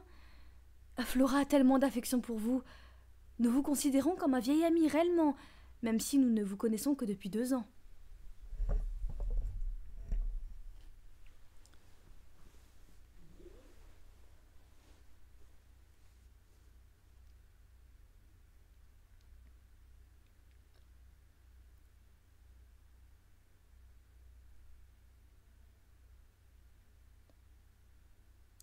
Une fois de plus, la porte du salon s'ouvrit, ce qui coupa court à son discours. J'accueillis avec joie cette interruption. J'ai horreur d'intervenir dans les affaires d'autrui et n'avais pas la moindre intention de sonder Ackroyd sur ses projets vis-à-vis de Flora. Un peu plus, et je me voyais forcée de m'en expliquer avec Madame Ackroyd. « Je crois que vous connaissez le Major Blunt, docteur ?»« Oui, en effet. » Beaucoup de gens connaissent Hector Blunt, ne serait-ce que de réputation. Il a dû tuer plus d'animaux sauvages que tout autre chasseur vivant, et ce dans les endroits les plus invraisemblables. Au seul énoncé de son nom, chacun s'écrie « Blunt ? Pas le chasseur de fauves, tout de même !» Son amitié avec Ackroyd m'a toujours un peu intriguée. Ils sont tellement différents. Hector Blunt doit avoir 5 ans de moins qu'Ackroyd. Cet attachement remonte à leur prime jeunesse, et bien qu'ils aient suivi des chemins différents, il est toujours aussi solide. Tous les 2 ans environ, Blunt vient passer une quinzaine de jours à Fernley. Et l'énorme trophée de chasse au bois innombrable qui vous fixe d'un œil vitreux dès que vous entrez dans le hall est un témoignage durable de cette amitié. Blunt s'était avancé dans la pièce de son pas si particulier, à la fois hardi et silencieux. C'est un homme de taille moyenne, solidement bâti, sinon massif. Un hâle intense, presque acajou, colore son visage singulièrement inexpressif. Ses yeux gris semblent toujours observer une scène qui se déroulerait à des kilomètres de là. Il parle peu et par secousses, comme si les mots lui étaient attachés et arrachés de force. Ce fut de cette manière abrupte qu'il m'aborda. « Comment allez-vous, Shepard ?» Sur ce, il se campa devant la cheminée et son regard glissa par-dessus nos têtes, comme s'il contemplait un spectacle passionnant qui aurait lieu à Tombouctou. « Major Blunt, dit alors Flora, j'aimerais que vous m'expliquiez ce que sont exactement tous ces bibelots africains. Je suis sûre que vous le savez. » On m'avait décrit Hector Blunt comme un misogyne, mais je fus frappée par sa promptitude, pour ne pas dire son empressement, à rejoindre Flora près de la vitrine. Tous deux se penchèrent sur son contenu. Et de crainte que Madame Ackroyd n'aborde à nouveau des questions financières, je me hâtais de placer quelques observations sur la nouvelle variété de pois de senteur, découverte dont j'avais appris l'existence le matin même en parcourant le Daily Mail. Madame Ackroyd ignore tout de l'horticulture, mais elle est de ces femmes qui aiment paraître au courant des nouveautés, et elle lit aussi le Daily Mail, ce qui nous permit d'échanger des propos relativement sensés, jusqu'à l'arrivée d'Ackroyd et de son secrétaire. Aussitôt après, Parker annonça que le dîner serait servi. À table, je pris place entre Flora et Madame Ackroyd, et Blunt entre celle-ci et Geoffrey Raymond. C'est qui Geoffrey? Ah, c'est le secrétaire. Le dîner ne fut pas des plus animés. Visiblement préoccupé, Ackroyd avait l'air malheureux et ne mangea pratiquement rien. Madame Ackroyd, Raymond et moi nous chargeâmes d'entretenir la conversation. Flora semblait très affectée par l'humeur morose de son oncle, et, comme toujours, Blunt se réfugiait dans le silence. Sitôt le dîner fini, Ackroyd glissa son bras sous le mien et m'entraîna dans son cabinet de travail. « Dès qu'on aura servi le café, nous serons tranquilles, annonça-t-il. J'ai chargé Raymond de veiller à ce que nous ne soyons pas dérangés. » Je l'observais tranquillement, sans en rien laisser paraître. De toute évidence, il était en proie à quelques émotions violentes. Il arpenta la pièce pendant quelques minutes, puis lorsque Parker apporta le café, se laissa tomber dans un fauteuil devant la cheminée. La pièce respirait le confort. Des étagères chargées de livres tapissaient l'un des murs, et les fauteuils, aux proportions accueillantes, étaient recouverts de cuir bleu foncé. Sur le grand bureau, près de la fenêtre, s'alignaient des dossiers étiquetés avec soin, et diverses revues de journaux, et diverses revues et journaux sportifs s'empilaient sur une table ronde. Tout en se versant du café, Ackroyd déclara posément: « J'ai eu de nouveau cette douleur après les récents... J'ai du mal. J'ai eu de nouveau cette douleur après les repas récemment. Je vais encore avoir besoin de vos cachets. » Soupçonnant qu'il n'abordait ce sujet médical que pour donner le change au maître d'hôtel, j'entrai dans le jeu. « J'y avais pensé, j'en ai apporté. »« Ah, ça c'est gentil. Puis-je les avoir tout de suite ? » ?»« Ils sont dans ma sacoche, je vais la chercher. Je l'ai laissée dans le vestibule. »« Oh, ne prenez pas cette peine. Parker s'en chargera. Voulez-vous nous apporter la sacoche du docteur Shepard, Parker ? » ?»« Tout de suite, monsieur. » Parker se retira, et j'étais sur le point de parler quand Ackroyd éleva la main. « Non, attendez. Je suis dans un tel état de nerfs que j'arrive à peine à me contrôler.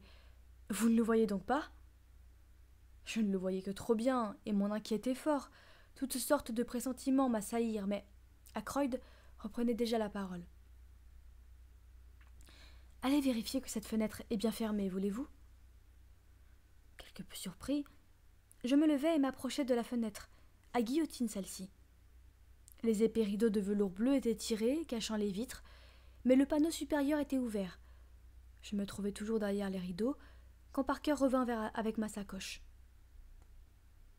« Tout est en ordre, affirmai-je, en réapparaissant de l'autre côté. Vous avez bien mis le loquet ? » ?»« Mais oui, voyons. Ackroyd, que se passe-t-il ? »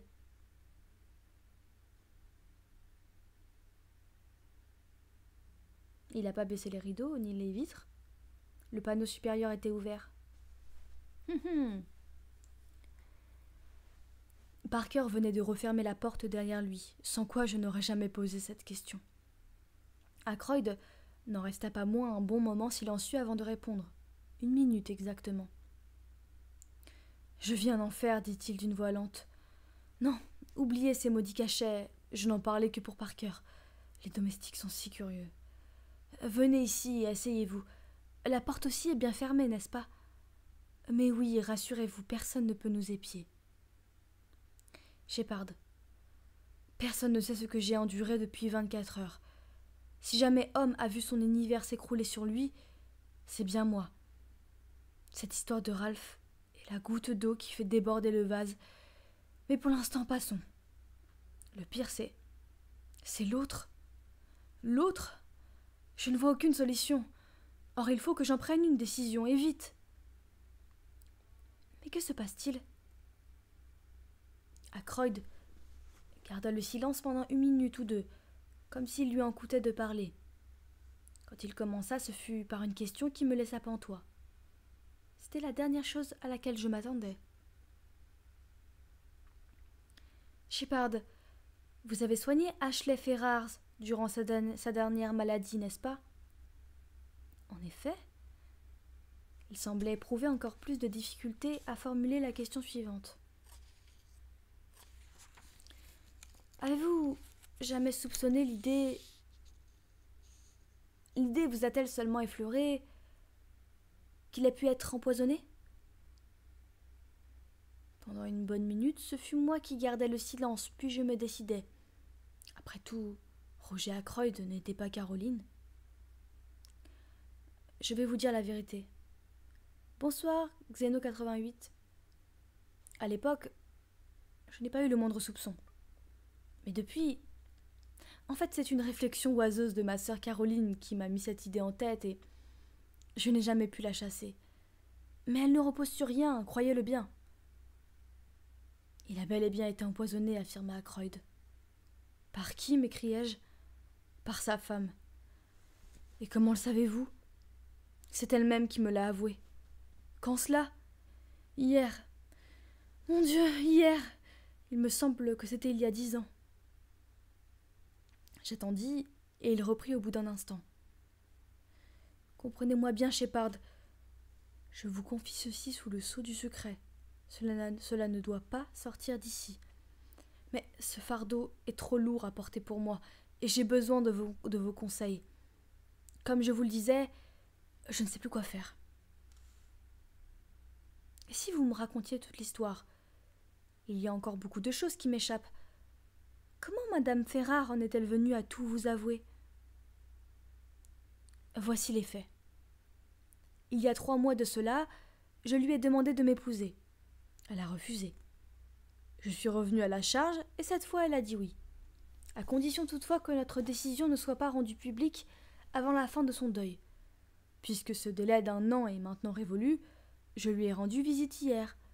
Je lui ai fait observer que son deuil ayant pris fin depuis déjà 3 semaines, plus rien ne nous empêchait de faire connaître nos intentions. J'avais remarqué chez elle un comportement plutôt bizarre ces derniers jours, et brusquement, de façon totalement inattendue, elle s'est effondrée. Elle m'a tout avoué. Sa haine pour cette brute qui était son mari, son amour croissant pour moi, et la terrible solution qu'elle avait choisie, le poison. Ah, Seigneur, ce fut un meurtre commis de sang-froid. Je vis la répulsion, l'horreur inscrite sur le visage d'Ackroyd, telle que Madame Ferrare avait dû les voir, elle aussi. Ackroyd n'est pas de ces grands passionnés prêts à tout pardonner au nom de l'amour. C'est le type même du bon citoyen. Cet être foncièrement sain, honnête et respectueux avait dû être horrifié par cette révélation, et sous l'effet du choc par Madame Ferrare elle-même. Oui, reprit-il d'une voix basse et monocorde, elle m'a avoué la vérité.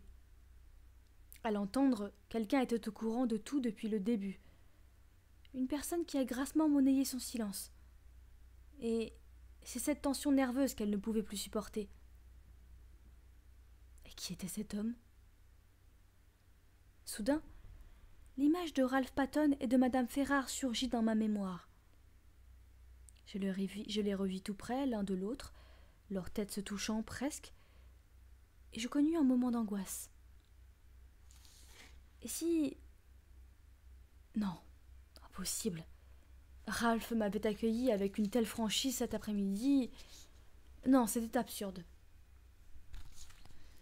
Elle n'a pas voulu me dire son nom, répondit Ackroyd tout pensif. En fait, elle ne m'a jamais dit qu'il s'agissait d'un homme, mais naturellement, cela ne peut être qu'un homme, et vous n'avez aucun soupçon. Ackroyd gémit et enfouit son visage dans ses mains. Ouais, je sais pas non plus pourquoi cette association directe. Peut-être parce que il considère qu'être un maître chanteur c'est trop masculin pour une femme, ou bien peut-être parce qu'une femme elle posséderait pas les moyens de persuasion sur une autre femme. Je trouve ça un peu tiré par les cheveux, mais bon. C'est impossible. Cette seule pensée me rend fou. Non, je n'ose même pas vous avouer l'horrible soupçon qui m'a traversé l'esprit, mais il faut bien vous en parler. Certains de ses propos m'ont fait penser que la personne en question vivait sous mon propre toit, mais cela ne se peut pas. J'ai dû me méprendre sur le sens de ses paroles. Et que lui avez-vous dit? Que pouvais-je dire? Elle a bien vu quel choc terrible cela avait été pour moi. Et je me trouvais en face d'un cruel dilemme. Où était mon devoir? Elle avait fait de moi son complice après coup, comprenez-vous? Et je crois qu'elle s'en est rendue compte bien avant que je n'en prenne conscience moi-même. J'étais sans réaction. Elle m'a demandé 24 heures et m'a fait promettre de ne rien faire jusque-là. Mais elle refusait énergiquement de me livrer le nom du scélérat qui l'avait fait chanter. Elle avait peur que je n'aille tout droit lui casser la figure. J'imagine ce qui l'eût perdu. Elle m'a assuré que j'aurais de ses nouvelles avant que les 24 heures ne soient écoulées. Mon Dieu, je vous le jure, Shepard, l'idée ne m'a pas effleuré qu'elle songeait à se suicider. Et c'est moi qui l'y ai poussée. Mais non, ne noircissez pas les choses. Vous n'êtes aucunement responsable de sa mort. Et maintenant, que dois-je faire? La pauvre femme est morte. À quoi bon réveiller le passé? À quoi bon, en effet? Je partage votre point de vue. Mais il y a autre chose. Comment mettre la main sur le misérable qui a causé sa mort aussi sûrement que s'il l'avait tué de ses propres mains?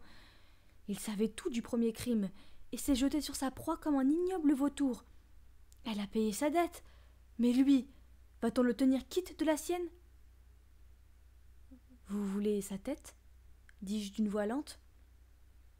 Cela va faire marcher les langues, sachez-le. Je sais, j'y ai pensé. J'ai longuement hésité. Le gredin doit être puni, je vous l'accorde, mais il faut songer au risque. Ackroyd se leva, arpenta la pièce de long en large et replongea dans son fauteuil. Très bien, Shepard, je crois que je vais m'en tenir là. Si aucun message ne me parvient de sa part, nous laisserons les morts dormir en paix. Comment cela, un message de sa part? J'ai l'impression très nette qu'avant de partir, elle s'est arrangée pour m'en laisser un. Ne me demandez pas pourquoi, mais c'est ainsi. Mais elle n'a laissé ni lettre, ni rien de ce genre. Je suis sûre que si, Shepard. Et quelque chose me dit qu'en choisissant la mort, elle souhaitait faire éclater la vérité, ne fût-ce que pour se venger de celui qui l'a poussée à cet acte désespéré. Je crois que si j'avais pu la voir à tâtons, elle m'aurait dit son nom et chargée de faire l'impossible pour la venger. Croyez-vous aux intuitions? Ajouta-t-il en me regardant bien en face. Eh bien, oui, dans une certaine mesure. Et si vraiment elle vous a écrit... Je m'interrompis. La porte s'ouvrait sans un bruit. Parker entra, portant un plateau chargé de lettres, qu'il tendit à Ackroyd. « Le courrier du soir, monsieur. » Sur ce, il rassembla nos tasses et se retira. Mon attention, un instant détournée, se reporta sur Ackroyd. Pétrifié, il fixait d'un œil hagard une longue enveloppe bleue. Il avait laissé tomber les autres sur le tapis. « Son écriture, dit-il dans un souffle. Elle a dû sortir pour poster ceci hier soir, juste avant de... » Il déchira l'enveloppe, en retira une épaisse liasse de feuillets et me lança un regard aigu. « Vous êtes sûr d'avoir bien fermé la fenêtre ?»« Certain, répondis-je étonné. Pourquoi ?» Toute la soirée, j'ai eu la sensation bizarre d'être observée, épiée. « Mais qu'est-ce que... » Il se retourna brusquement, et moi de même. Nous avions tous deux cru entendre jouer très doucement la poignée de la porte. Je me levai et allai ouvrir. Il n'y avait personne. « Ce sont mes nerfs, » murmura Ackroyd. Il déplia les épais feuillets et commença à lire d'une voix sourde. « Mon cher, très cher Roger, une vie se paie d'une autre vie. Je le sais, je l'ai lu dans vos yeux cet après-midi. Aussi vais-je prendre la seule issue qui s'offre à moi. Je vous laisse le soin de châtier la personne qui depuis 1 an a fait de ma vie un enfer. Cet après-midi, je n'ai pas voulu vous dire son nom, mais maintenant je vais le faire. Je n'ai ni enfant, ni proche. À ménager aussi, ne craignez pas de publier la vérité. Et si vous le pouvez, Roger, mon très cher Roger, pardonnez-moi le tort que j'allais vous causer puisque le moment est venu, je n'ai pas pu m'y résoudre. » Sur le point de tourner la page, Ackroyd s'interrompit. « Pardonnez-moi, Shepard, dit-il d'une voix mal assurée, mais je dois poursuivre cette lecture en privé. Ces lignes ont été écrites pour moi et pour moi seul. » Il remit la lettre dans l'enveloppe et la posa sur la table. « Je la lirai plus tard, quand je serai seul. »« Non !» m'écriai-je impulsivement. « Lisez-la maintenant !» Ackroyd me jeta un regard surpris et je me sentis rougir. « Je vous demande pardon, je ne parlais pas de la lire à voix haute, non.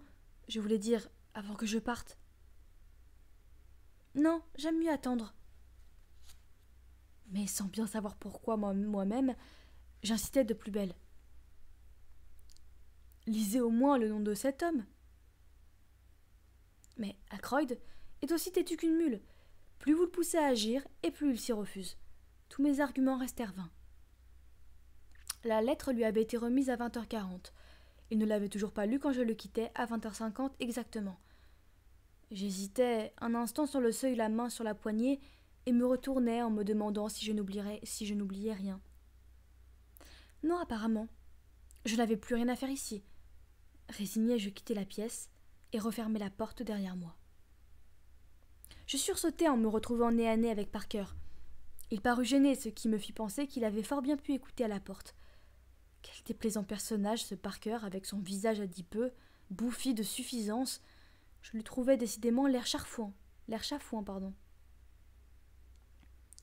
Monsieur Ackroyd ne veut pas être dérangé sous aucun prétexte, déclarai-je avec froideur. Il m'a chargé de vous le dire. Très bien, monsieur. J'avais cru entendre sonner. Ce mensonge était tellement gros que je ne me donnais même pas la peine de répondre.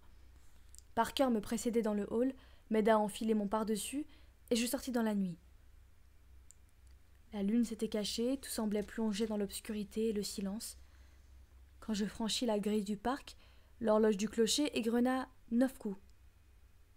Je tournai à gauche en direction du village et faillis entrer en collision avec un homme qui arrivait en sens inverse.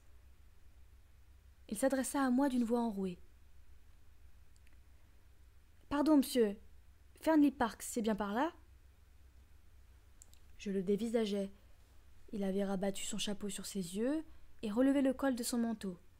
Je ne voyais presque pas son visage, mais il me parut jeune. Sa voix était rude et vulgaire.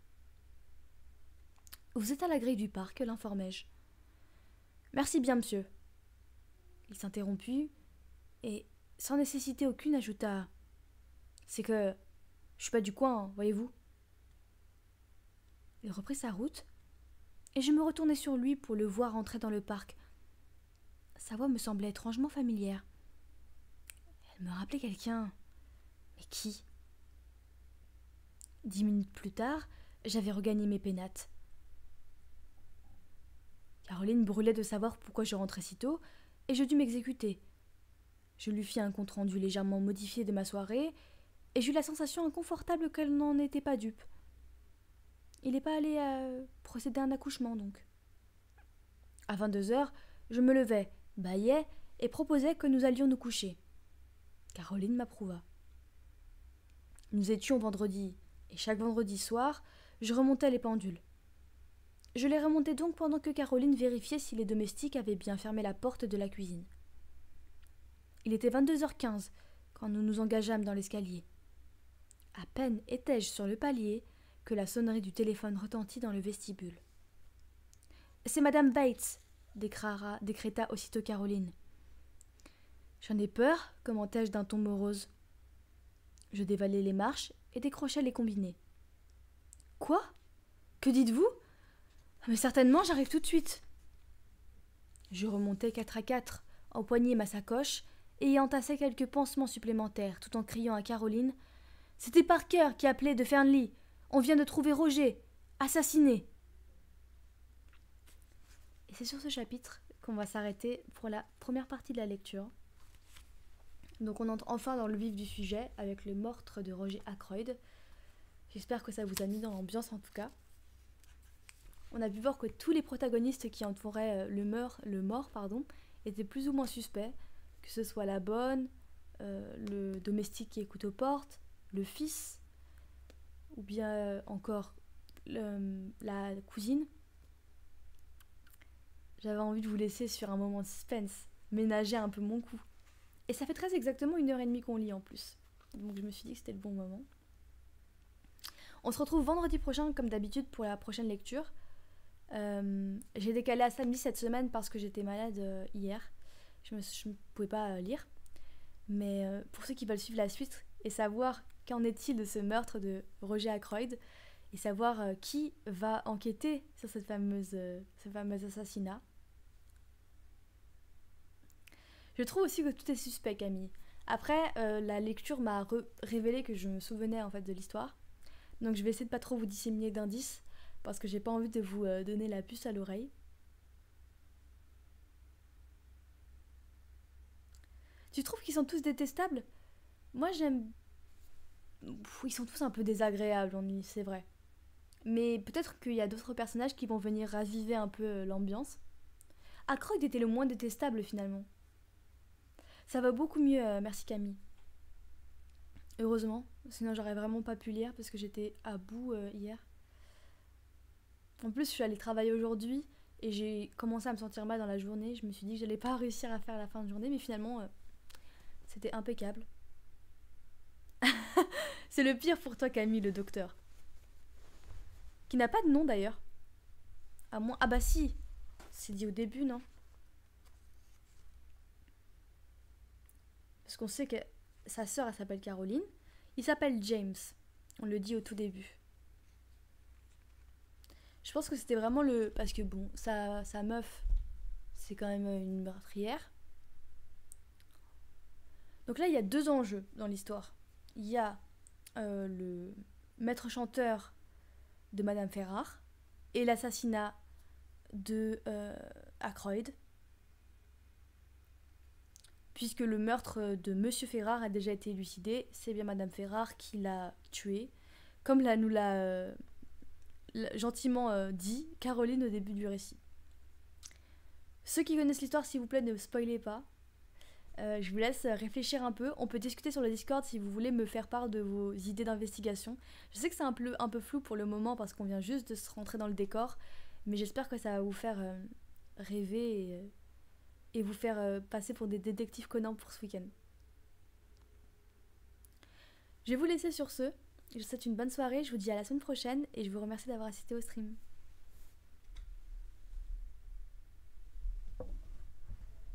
C'est encore flou, mais je voulais vous faire un petit peu de suspense. Je pense que c'était le bon moment de quitter. Et puis j'ai vu que certains commençaient à partir, donc je me suis dit que peut-être qu'il y en a certains qui commençaient à s'endormir. D'ailleurs, pour la typologie du titre, je vais arranger ça, j'ai fait ça un peu à la va-vite, mais je trouve que j'ai envie de regagner conserver cet ancien set, je l'aime beaucoup.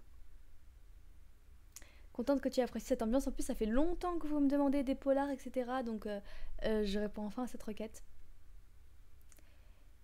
Sur ce, je vous embrasse et je vous dis à la semaine prochaine. Merci d'avoir assisté au stream et d'avoir participé dans le chat. On se dit à très vite.